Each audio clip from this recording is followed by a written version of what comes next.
Arus balik Lebaran tahun 2025 diperkirakan berlangsung hingga hari Ahad, 7 April mendatang. Kapolda Lampung Irjen Polisi Helmi Santika mengingatkan para pemudik, terutama yang melintasi jalan tol, untuk selalu mengutamakan keselamatan. Kapolda Lampung Irjen Pol Helmi Santika memperkirakan peningkatan volume kendaraan arus balik Lebaran 2025 masih akan berlangsung hingga hari Minggu 7 April mendatang. Kapolda mengingatkan para pemudik terutama yang melintasi jalan tol untuk selalu mengutamakan keselamatan dan mematuhi peraturan lalu lintas selama perjalanan arus balik Lebaran 2025.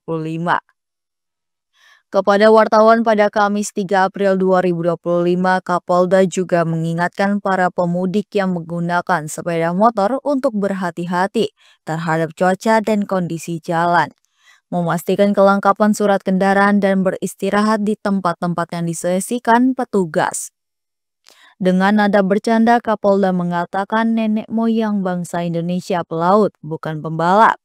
Para pengendara diminta tidak memaksakan diri jika lelah, sebaiknya beristirahat dan kembali melanjutkan perjalanan ketika kondisi badan prima.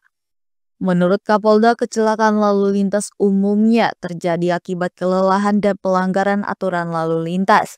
Selain itu, pengendara diminta mematuhi batas kecepatan dan menghindari berkendara dalam kondisi lelah atau mengantuk.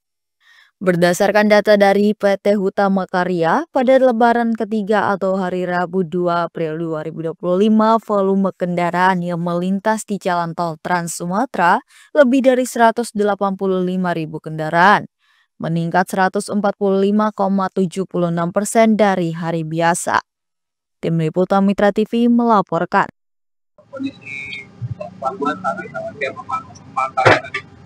Ya, pertama kami mengucapkan selamat Hari Raya Idul Fitri kepada saudara-saudara kami yang merayakan. Kemudian saat ini kita berada di pos terpadu Pelabuhan Bakauheni. Saya bersama dengan GM SDP Bakauheni dan KSOP Bakauheni menyampaikan bahwa situasi arus balik sampai dengan H+3 hari ini untuk Pelabuhan Bakauheni yang masih terpantau aman terkendali, lancar. Ya. Kita pantau day by day, ya, mulai dari H+1, H+2, H+3 sampai dengan saat ini belum ada peningkatan arus balik baik roda 2, roda 4 secara signifikan. Ya. Peningkatan khususnya roda 2, H+1, H+2 sampai dengan H+3 ini itu juga memang ada peningkatan jumlahnya, tetapi masih dalam batas normal, belum sampai dengan ambang batas yang sudah kita tetapkan. Pak, untuk antisipasi dari pihak kepolisian sendiri, apakah akan menerapkan sistem ganjil genap atau one way atau kontraflow gitu Pak? Begini, kami di Lampung ya, memiliki strategi dalam upaya mengantisipasi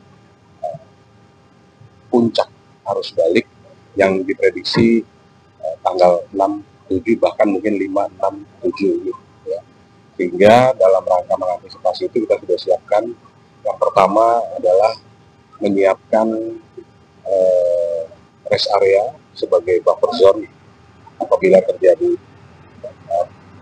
penumpukan ya, atau antrian. Kemudian di rest area tersebut juga kita gunakan juga sebagai screening tiket, sehingga mereka atau masyarakat yang masuk pelabuhan itu sudah memiliki tiket. Kemudian apabila antrian itu sudah sampai di kilometer 4 ini, itu kita terapkan delay system, tapi masih kuning. Ya, kita terapkan hijau, kuning, dan merah. Ya.